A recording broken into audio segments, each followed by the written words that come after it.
Welcome to AccountKit Workflow. In this session, we're going to look at workflow practice settings. To access your practice settings, head down to your name in the bottom left, click Practice Settings, jump to Tool Settings. You'll see over on the left that workflow is under the Admin Tools, so if we head down here to the Admin Tools, you'll then see the elements that you're able to customize. Now, we'll start with Status Flows. This is making sure that the flow from start to finish for a job is set up correctly for your practice. So you can see here we have on the right available statuses, and then on the left here is where you then customize your status based on what you need. So we wanted to add an extra element to this particular flow. Jump down here to Create New, add a new flow item, pick your colors, create. Now it's always ideal to have these organized in the order that you would think they would appear in a particular flow, and then you can just drag that in there.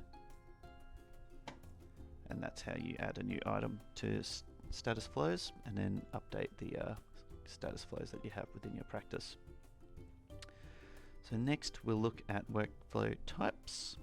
These are great for drilling down and helping you manage the kinds of work that you have on. So these are perfect for filtering within workflow to ensure that you're identifying key pieces of work that you have on. So to edit any of these, just click on the task that you want to look at. You can edit the name, the abbreviation which will appear in the workflow list, and then any colors that you wish to customize out of that. You can also create new if you wish to add more.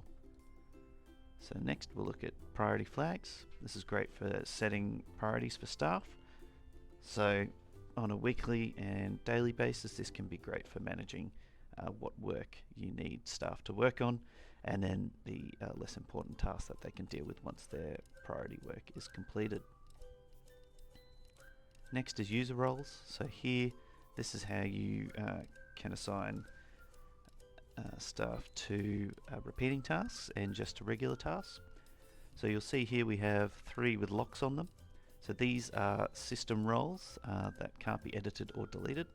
So these two, partner manager, these two here, these fill in from XPM. So the partner manager allocated an XPM then flows into AccountKit, where we can use those to assign to a task. Or we've also got the custom client authority, which links down to the practice authorities at the bottom here.